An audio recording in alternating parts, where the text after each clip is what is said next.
I'm Madison Clark, 28, and I thought I knew what family loyalty meant until the morning of my wedding when my parents chose my sister's last-minute engagement party over walking me down the aisle.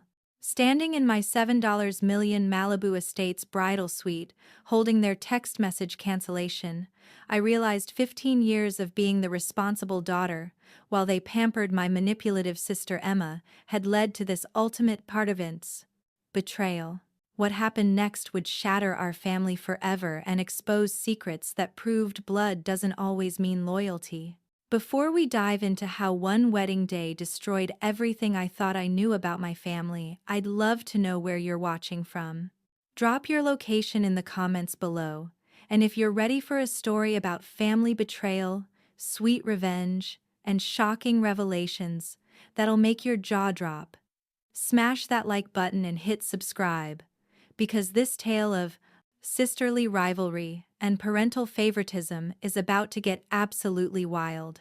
Trust me, you won't see this ending coming. Growing up in our Beverly Hills mansion, the roles were clearly defined from day one. Emma, 3 years younger than me, was the golden child who could do no wrong, while I was the responsible daughter who kept the family reputation intact. Our father, Richard Clark, built his tech empire from nothing and expected perfection from his children. Our mother, Patricia, a former socialite, cared more about appearances than actual parenting. Emma learned early that tears and tantrums got her everything she wanted: designer clothes at 12, a Mercedes at 16, and unlimited credit cards that she maxed out monthly without consequence. Meanwhile, I worked part-time jobs through high school, earned scholarships to Stanford, and built my own marketing consultancy by 25. Every achievement I made was overshadowed by whatever drama Emma created that week. The pattern was exhausting. Emma would mess up, and I'd clean up the aftermath. When she crashed her car while drunk driving at 19, I found the best lawyer and kept it out of the papers. When she dropped out of 3 different colleges, I convinced my parents it was just her finding herself.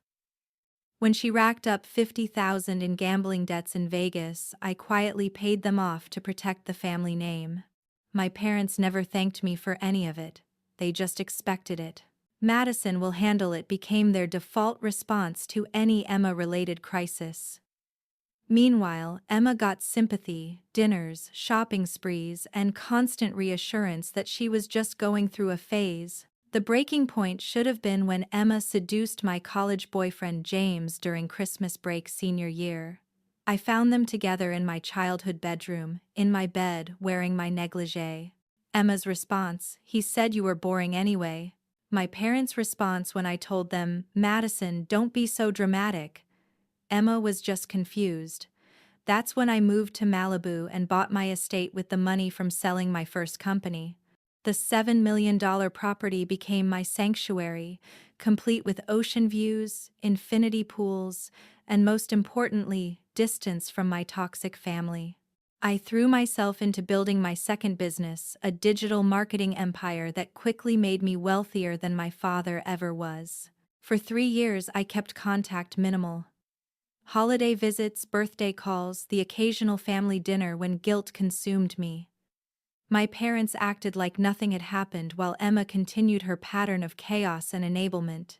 She'd cycle through boyfriends, jobs, and business ideas that were really just elaborate ways to spend our parents' money. Then I met David Harrison at a charity gala in 2023.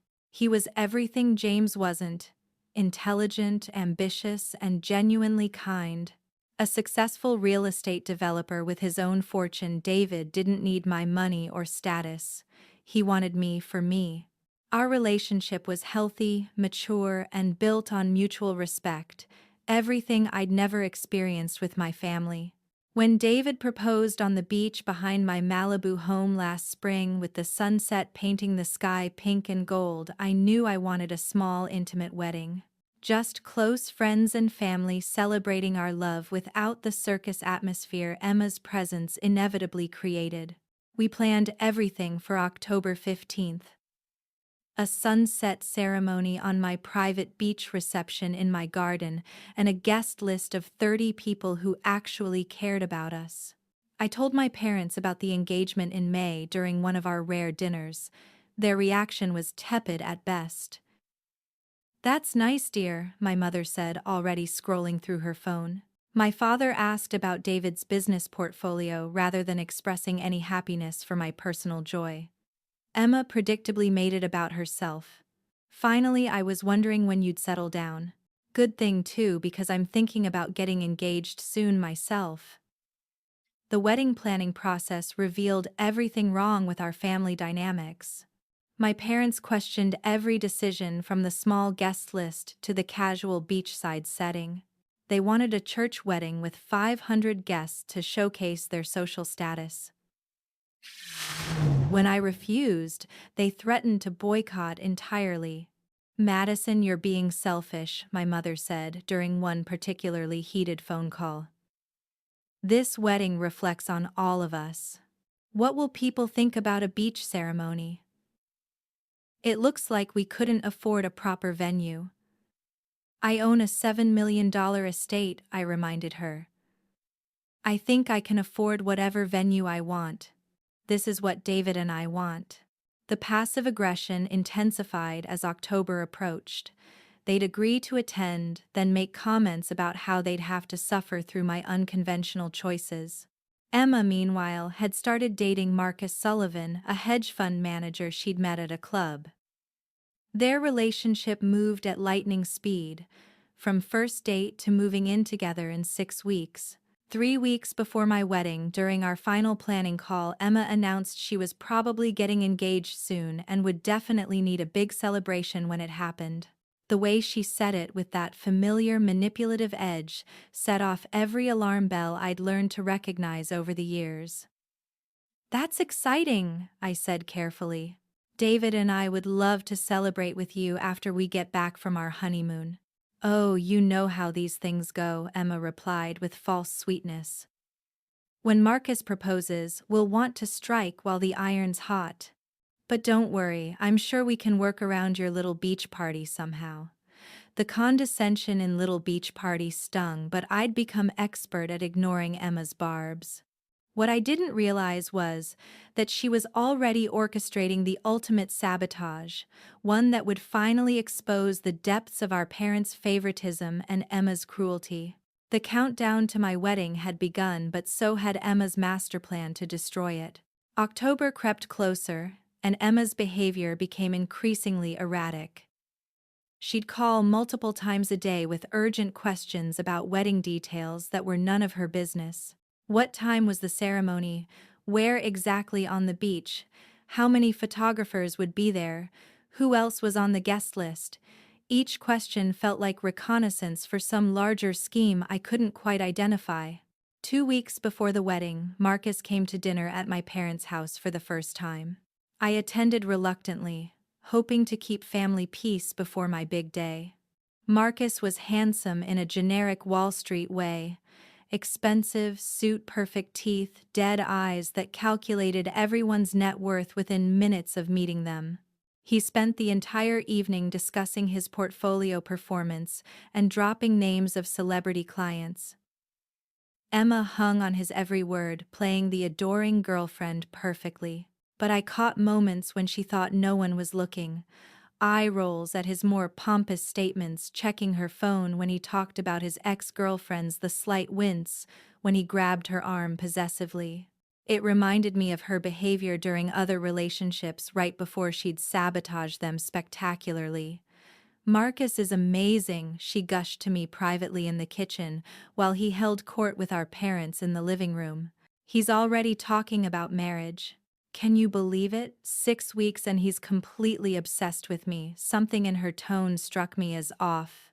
Emma had never been genuinely excited about any boyfriend. She collected them like trophies, discarded them when she got bored, and moved on without looking back. This performance felt different, more calculated. "That's fast," I said neutrally, loading dishes into the dishwasher. "When you know," Emma replied, using the exact phrase David and I had said about our own relationship. "Marcus says he doesn't see the point in waiting when he's found his soulmate. He's even talking about proposing soon. Maybe next weekend." Next weekend. 1 week before my wedding. Emma, I said carefully, you know, my wedding is October 15th, right? If Marcus proposes, maybe you could wait to celebrate until after Madison. You can't schedule love. Emma's mask slipped for just a moment, revealing the malicious gleam I knew so well. Besides, an engagement party is different from a wedding. Surely you wouldn't want me to dampen my happiness just because you picked the same month to get married. The trap was becoming visible. Emma was orchestrating a conflict between my wedding and her engagement party, banking on our parents choosing her celebration over mine. It was the same pattern we'd played out our entire lives. Emma creating drama that demanded immediate attention, our parents dropping everything to cater to her needs, and me being expected to understanding and accommodating. But this time felt different. This time she wasn't just sabotaging a birthday party or graduation celebration. She was targeting my wedding day, the most important moment of my life. The audacity was breathtaking even for Emma. I called David that night, pacing my Malibu terrace as waves crashed below. She's planning something, I told him, explaining Emma's suspicious behavior and the engagement timeline. Baby, maybe you're overthinking this, David said gently. I know your sister has a history, but surely even she wouldn't sabotage your wedding. And your parents would never miss your big day for her engagement party, right? I wanted to believe him. David came from a functional family where siblings supported each other and parents showed equal love to all their children. He couldn't fathom the toxic dynamics I'd navigated my entire life. His optimism was one of the things I loved about him, but it also made him naive about how cruel my family could be. You don't understand, I said. Emma's never had to compete with me for anything because she's always won. But now I have something she wants. A successful marriage to a good man, financial independence, and a life she can't control or manipulate. She can't stand it. Then we'll be extra careful, David promised. We'll have the best day, regardless of what she does. Our wedding is about us, not your family drama. The next morning, I made a decision that I thought would protect my wedding day. I called Emma and attempted a preemptive strike. I want to talk about the timing if Marcus proposes, I said, keeping my voice light and sisterly. I know how excited you are and I want to help you plan the perfect engagement party. What if we wait until November? That way you can have a gorgeous fall celebration without any conflicts, and I can help plan everything after my honeymoon. There was a long pause. When Emma spoke, her voice had the saccharine sweetness that always preceded her most vicious attacks. Madison, that's so thoughtful of you to offer, but Marcus and I aren't going to plan our happiness around your schedule.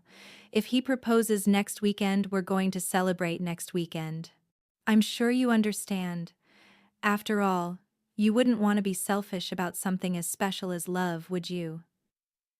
The word selfish hit like a slap. It was the same accusation my parents had thrown at me my entire life, whenever I'd asked for equal treatment or consideration. Emma was already positioning the narrative. If I objected to her engagement party conflicting with my wedding, I was being selfish and unreasonable. Of course not, I replied, recognizing the futility of arguing. I just thought I knew you'd understand, Emma cut me off. You're such a good sister, always so mature and reasonable. I'm sure everything will work out perfectly. After hanging up, I sat in my kitchen, staring at the ocean, feeling the familiar sick twist in my stomach that accompanied every Emma manipulation. But this time, I wasn't the naive people-pleaser I'd once been. I'd built a life and fortune independent of my family's approval. I had David, our friends, and the security of knowing my worth wasn't determined by their dysfunction. What I didn't anticipate was just how far Emma would go, or how completely our parents would abandon me when forced to choose between their daughters. The stage was set for the ultimate betrayal, and I was walking into it blind. Friday, October 13th, 2 days before my wedding. Everything fell apart with a single text message. I was in my final dress fitting at the boutique in Beverly Hills, surrounded by my wedding planner, photographer, and best friend Sarah when my phone buzzed.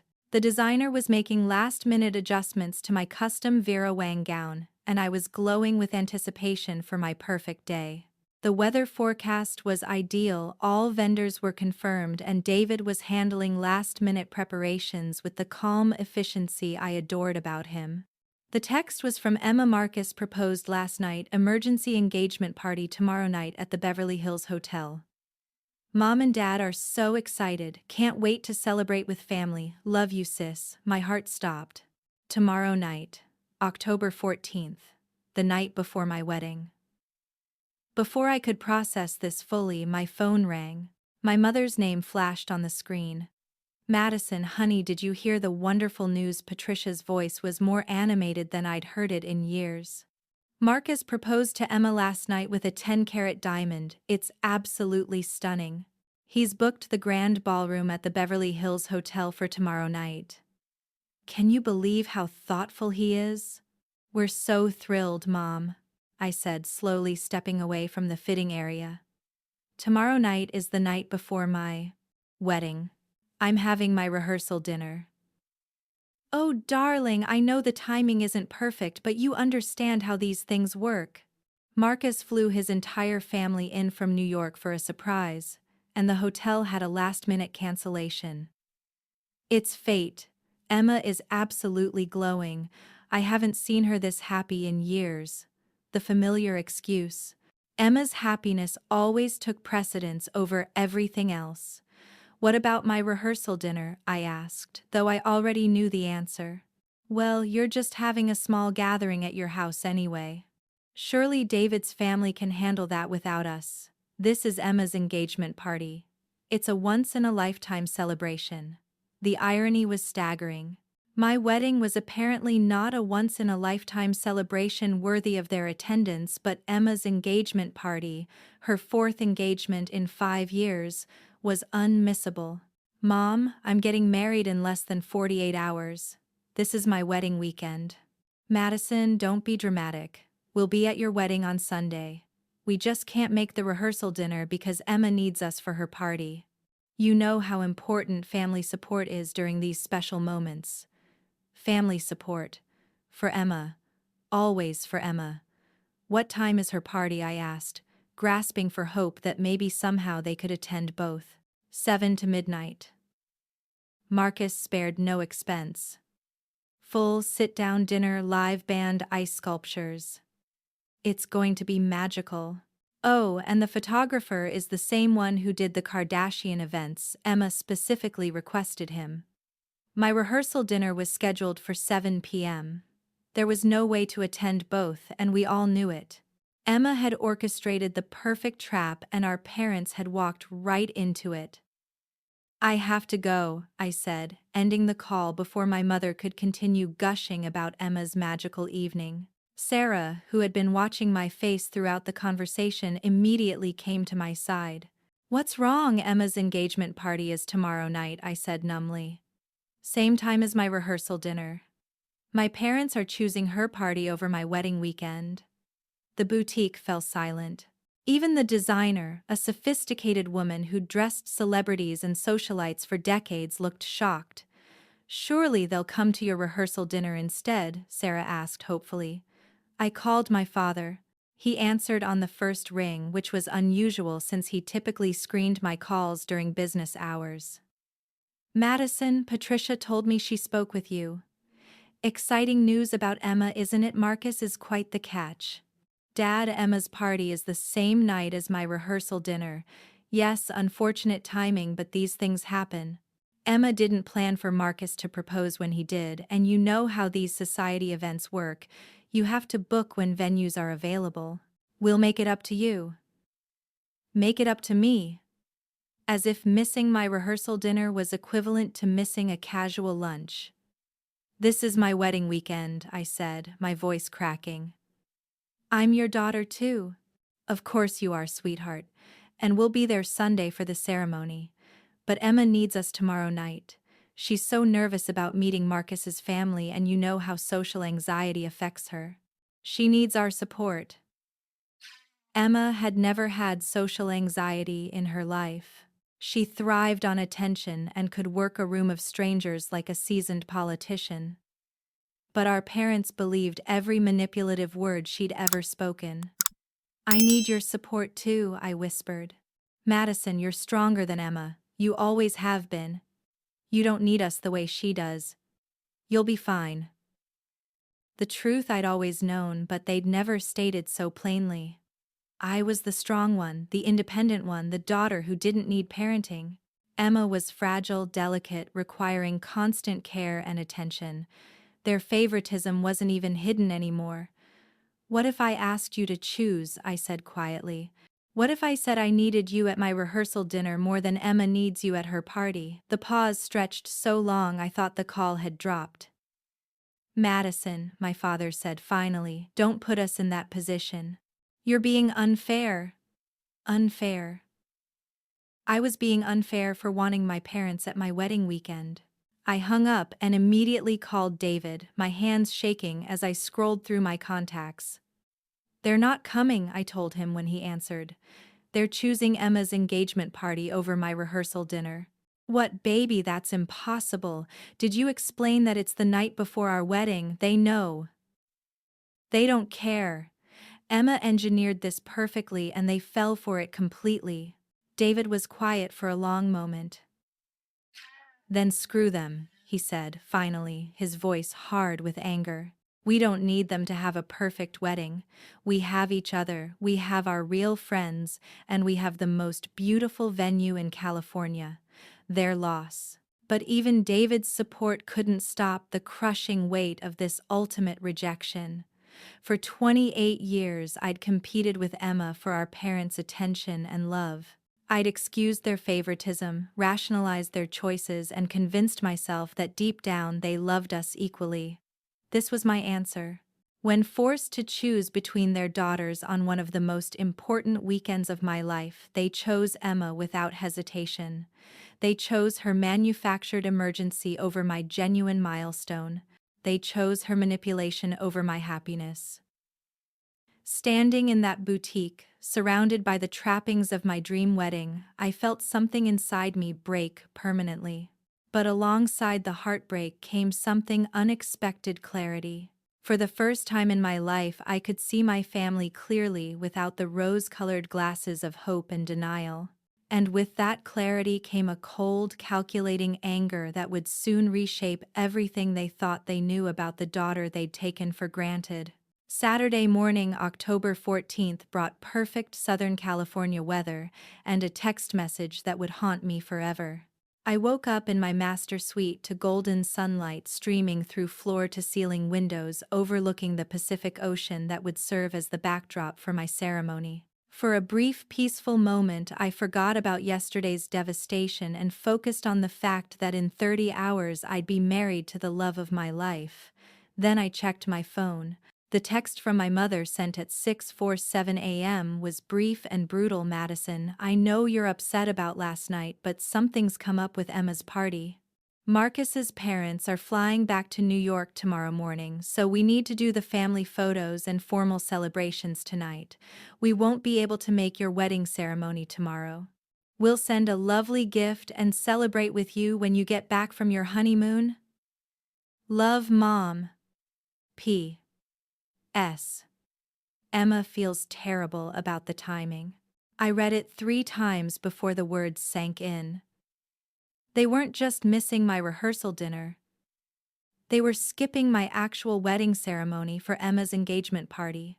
My hands shook as I called my father, who answered with his usual businesslike tone. "Dad, I just got Mom's text. You're not coming to my wedding, Madison. Try to understand. Marcus's family is only here for one night, and this is Emma's chance to make a good impression. His father owns half of Manhattan's commercial real estate. This could set Emma up for life. And I'm your daughter getting married," I said, my voice hollow. "Yes, and you're marrying a successful man who loves you. You'll be fine. Emma's future depends on this party going perfectly. We can't let her down." "What about letting me down?" Another long pause. "Madison, you've always been self-sufficient. Emma needs us more than you do right now. The casual dismissal was breathtaking. 28 years of being the responsible daughter, and this was my reward. Being abandoned on my wedding day because I was self-sufficient enough to handle it. If you don't come to my wedding, I said slowly, we're done. Forever. Don't be dramatic, sweetheart. You'll understand when you're not so emotional. I hung up and immediately called Emma. Maddie, she answered cheerfully. Wedding day. Are you excited? You did this on purpose, I said quietly. Did what? Her voice was innocence personified, but I could hear the satisfaction underneath. You orchestrated Marcus's proposal timing, planned the party for tonight, and convinced our parents to choose you over me. Again. Madison, I don't know what you mean. Marcus proposed when he wanted to propose. I can't control, stop lying. My voice was steel now. We both know what you did. The question is why? Why my wedding day, Emma? What did I ever do to deserve this? For a moment, her mask slipped completely. You want to know why? Emma's voice turned venomous. Because you've always thought you were better than me. Perfect Madison with her perfect life and perfect business and perfect fiancé. You moved to Malibu and acted like you were too good for family dinners. You barely called, rarely visited, and when you did, you looked at all of us like we were beneath you. That's not true, isn't it? You built your little empire and forgot where you came from. So, when you decided to have your precious wedding, expecting everyone to drop everything and celebrate perfect Madison, I thought it was time you learned what it feels like to not be the center of attention. I never wanted to be the center of attention. I just wanted my parents at my wedding. Well, they chose me instead. How does that feel, Madison? How does it feel to finally lose for once? I hung up and sat in stunned silence. Emma's mask had finally fallen completely, revealing the depth of her resentment and jealousy. She wasn't just the spoiled golden child. She was vindictive, calculating, and willing to destroy my wedding day for revenge against perceived slights.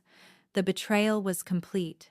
My parents had chosen Emma's manufactured emergency over my genuine milestone, and Emma had orchestrated the entire thing to hurt me as deeply as possible. But as I sat there processing the cruelty of my family's abandonment, something unexpected happened. Instead of breaking down completely, I felt a cold rage settle over me like armor. They'd shown me exactly where I stood in their priorities, and it was time to show them the consequences of their choice. I called my wedding planner, photographer, and caterer. Change of plans, I said. I want to document everything today. Every moment, every detail, every guest who shows up when my family doesn't. And I want it all posted to social media in real time. If my parents wanted to prioritize their social status and appearances over their daughter's happiness, I'd give them a masterclass in public relations disaster management. David found me an hour later, scrolling through my phone with grim determination. Baby, what are you doing? He asked, sitting beside me on our California king bed. Research, I said, showing him Emma's social media accounts. Look at this. Emma had been posting about her engagement party all morning. Photos of the Beverly Hills Hotel ballroom being decorated, her getting her hair and makeup done, even a picture of our parents helping her choose jewelry for the evening. The caption on the last photo made my stomach turn. So grateful for the most supportive parents in the world. They've always been there for every important moment in my life. The passive aggression was masterful. To anyone outside our family, it would look like innocent gratitude. But I could read between the lines. Emma was publicly highlighting our parents' presence at her event, while pointedly not mentioning my wedding happening the next day. She's documenting her victory, I said quietly. She wants everyone to see that she won. David's jaw tightened as he processed the full scope of Emma's manipulation. Then let's make sure they see what they missed too. The battle lines were drawn. Emma thought she'd destroyed me by taking our parents away from my wedding day. What she didn't realize was that she'd just given me the ammunition I needed to destroy her right back. Sunday, October 15th dawned with the kind of ethereal beauty that California's coast is famous for. Despite everything, my wedding day was absolutely perfect. David and I exchanged vows at sunset on my private beach, with waves gently lapping the shore and the Pacific stretching endlessly toward the horizon. My custom Vera Wang gown caught the golden light perfectly, and David looked devastatingly handsome in his midnight blue Tom Ford tuxedo. Our 30 guests, close friends, David's family, and a few cousins who'd driven down from San Francisco, created an intimate circle of love and support that made the absence of my parents and sister feel less like abandonment and more like a blessing. Our photographer captured everything with artistic precision. The ceremony under a driftwood arch adorned with white roses and eucalyptus. David's emotional reaction when he first saw me walking down the aisle. Our first kiss as husband and wife with the sunset painting everything in warm gold. The reception in my terraced garden with string lights and candles creating a magical atmosphere under the stars. But the most important photos were the candid moments that told the real story. David's parents weeping during our vows. Sarah's fierce loyalty as my maid of honor deliberately positioning herself where my parents should have been standing. The empty chairs I'd left in the front row with reserved for family signs that stayed vacant throughout the ceremony. My social media strategy was subtle but devastating. I posted everything in real time with captions that never mentioned my parents' absence but made it impossible to ignore. Walking down the aisle to marry my best friend, surrounded by everyone who truly matters. First dance as husband and wife in our perfect garden sanctuary. So grateful for those who choose love over drama. The most supportive in-laws a girl could ask for. Welcome to the family feels so much better when it's genuine. Each post received hundreds of likes and congratulatory comments from friends, business associates, and David's extensive network. People who knew my family started asking questions in the comments. Where are your parents? Is Emma there? Tell us about the beautiful family support. I didn't respond to these questions directly. I just kept posting beautiful photos of our perfect day, surrounded by people who'd chosen to celebrate us unconditionally. Meanwhile, Emma's Instagram told a different story. Her engagement party posts showed an overcrowded ballroom with gaudy decorations, Marcus looking uncomfortable in an ill-fitting tux, and our parents forcing smiles while clearly exhausted from managing Emma's pre-party meltdown. The captions were increasingly desperate attempts to convince people how magical and perfect everything was, but anyone with eyes could see the strain in every photo. The contrast was stark and intentional. My wedding looked effortless, elegant, and joyful. Emma's engagement party looked expensive, overwhelming, and performative. But the nuclear bomb came Monday morning. I'd planned this moment carefully during my sleepless hours on Saturday night. While Emma thought she'd won by stealing our parents for her engagement party, she'd actually given me the perfect ammunition to destroy her credibility forever. I called our family's financial advisor, a man who'd managed my parents' investments for 20 years and had watched our family dynamics with growing concern. Mr. Peterson, I said, I need to discuss something confidential about Emma's financial situation. Of course, Madison. Congratulations on your wedding, by the way. I saw the photos on LinkedIn. Absolutely beautiful ceremony. I need to know about the $50,000 I transferred to cover Emma's Vegas debts 2 years ago and the $37,000 for her credit card bills last year. Were my parents ever told about those payments? A long pause. Madison, you asked me to keep those transactions confidential. I'm releasing you from that confidentiality now. I need documentation of every time I've bailed Emma out financially without our parents' knowledge. 2 hours later, I had a complete dossier of Emma's hidden financial disasters and my secret payments covering them.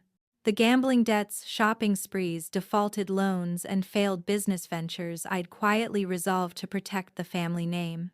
Over 4 years I'd given Emma nearly $200,000 to keep her afloat while she played the successful put-together daughter for our parents. I also called James my college boyfriend, whom Emma had seduced. Now, a successful lawyer with his own family, James had never forgotten how Emma had manipulated and humiliated both of us. "Madison, congratulations on your wedding," he said warmly. "I saw the posts. David seems like a great guy. Thank you. I need to ask you about something from college. Emma, would you be willing to go on record about what really happened between you two?" Another pause. "What kind of record? The truth. All of it. How she pursued you, what she said about me, how she manipulated the situation. Everything. Madison, that was years ago. She just convinced our parents to skip my wedding for her engagement party. James. I'm done protecting her." By Wednesday I had ammunition that would obliterate Emma's carefully constructed image and expose the depth of her manipulation to everyone who mattered. Financial records proving her incompetence and my secret generosity. Character witnesses documenting her pattern of cruelty and deception. And a family who'd finally crossed a line they couldn't uncross. But before I pulled the trigger on my revenge plan, Emma handed me an even bigger gift. Tuesday evening I received a call from Marcus's assistant. Marcus had discovered something about Emma during their engagement party that made him question everything about their relationship. He wanted to meet with me privately to discuss concerns about my sister's character and truthfulness. Emma's perfect engagement party had apparently been a disaster behind the scenes, and Marcus was beginning to see through her performance. The golden child was about to have her entire house of cards collapse, and she'd done it to herself. All I had to do was light the match. The unraveling began exactly 1 week after my wedding, with a phone call that made my coffee taste like victory. Marcus Sullivan, Emma's supposedly devoted fiancé, asked to meet me at a quiet cafe in Beverly Hills. When I arrived, he looked haggard and uncertain. Nothing like the confident hedge fund prince who dominated conversation at my parents' dinner table. "Madison, thank you for meeting me," he said, his expensive suit wrinkled and his perfectly styled hair disheveled. "I need to ask you about Emma, and I think you're the only person who'll tell me the truth." "What kind of truth are you looking for, Marcus?" He pulled out his phone and showed me a series of text messages from unknown numbers. "I've been getting these since our engagement party. People warning me about Emma, telling me stories about her past relationships, her gambling, her lies.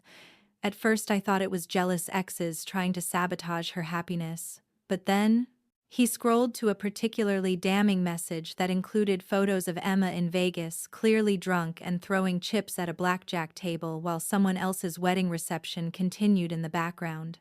"Marcus," I said carefully, "what exactly did Emma tell you about her past, that she's had a few failed relationships because men couldn't handle her success?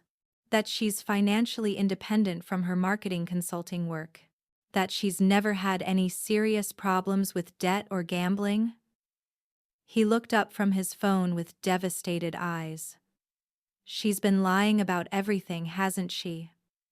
I made a decision that would change everything. Instead of protecting Emma like I'd done our entire lives, I told Marcus the complete truth. The gambling addiction, the serial cheating, the financial disasters. I'd covered up the pattern of manipulation and lies that defined every relationship she'd ever had. Marcus listened in growing horror as I detailed 4 years of Emma's hidden chaos, ending with her deliberate sabotage of my wedding weekend. "She planned the engagement party timing specifically to hurt you," he asked. "She told me herself. She wanted me to know what it felt like to lose for once." Marcus was quiet for a long time, processing the complete destruction of everything he thought he knew about his fiancée. "I need to end this," he said finally. "But if I just break up with her, she'll spin it as my failure, won't she? She'll make herself the victim and find someone else to manipulate. I smiled, recognizing an opportunity for perfect justice. Marcus, what if I told you there was a way to ensure Emma faces consequences for her actions, while also protecting you from any backlash? We spent 2 hours planning Emma's comeuppance with the precision of military strategists. Marcus would play along for one more week while I gathered my evidence. Then, at the family dinner, my parents had planned to celebrate Emma's engagement. We'd expose everything simultaneously. The next few days were a masterclass in strategic patience. I compiled financial records, character witness statements, and photo evidence of Emma's lies. James agreed to provide a sworn statement about her manipulative behavior in college. 2 of Emma's ex-boyfriends, contacted through mutual friends, corroborated her pattern of cheating and financial exploitation. Meanwhile, Emma was posting constantly on social media about wedding planning, designer dress shopping, and her perfect relationship with Marcus. She had no idea that her entire world was about to implode. Saturday arrived with delicious irony. Exactly 2 weeks after she'd sabotaged my wedding weekend. The family dinner was at our parents' Beverly Hills mansion, the same dining room where Emma had announced her engagement just months earlier. I arrived with David and my carefully prepared folder of evidence. Marcus came separately, playing the devoted fiancé perfectly. Emma was radiant, clearly believing she'd won our lifelong competition definitively. "Madison," she gushed when we walked in, "I'm so glad you could make it. I know you've been busy with your honeymoon, but I have so much wedding planning news to share." Our parents were equally enthusiastic, fawning over Emma's ring and gushing about Marcus's romantic proposal story. They barely acknowledged David and me beyond perfunctory congratulations on our lovely ceremony that they'd missed. Dinner progressed normally until dessert, when Marcus stood up with his wine glass. "I want to make a toast," he announced, to Emma and to the truth. Emma beamed, clearly expecting a romantic speech about their love. Instead, Marcus looked directly at her and said, "To Emma Clark, who taught me that some people will lie about everything. Their past, their character, their feelings, and their family relationships, to get what they want." The table fell silent. Emma's face went white. "Marcus, what are you talking about?" my mother asked nervously. "I'm talking about the fact that your daughter is a compulsive liar, a gambling addict, and a serial manipulator who deliberately sabotaged Madison's wedding because she couldn't stand seeing her sister happy." He pulled out his phone and began reading from the evidence I'd provided. Emma's hidden debts, her pattern of cheating in previous relationships, the timeline of her engagement party planning that proved she'd deliberately scheduled it to conflict with my wedding. And the best part, Marcus continued, his voice getting stronger with each revelation, is that Madison has been secretly paying Emma's debts for years to protect the family reputation, while Emma has been playing the successful daughter. For all of you. My parents turned to me with shocked faces, finally understanding the depth of what they'd missed. "Is this true?" my father asked quietly. I placed my evidence folder on the table. Every word, including recorded conversations where Emma admitted to sabotaging my wedding intentionally. The room erupted. Emma screamed denials while simultaneously attacking me for betraying family secrets. My parents sat in stunned silence as they processed years of lies and manipulation. Marcus announced he was ending their engagement immediately and would be sending bills for the engagement party expenses directly to Emma. But the perfect ending came when Emma, cornered and desperate, played her final card. "Fine," she shrieked. "You want the truth. I hate all of you. Madison thinks she's so perfect with her money and her business, but she's just a controlling bitch who can't stand that I'm prettier and more fun. And you too." She turned on our parents, are pathetic enablers who never taught me how to handle real life because you were too busy spoiling me.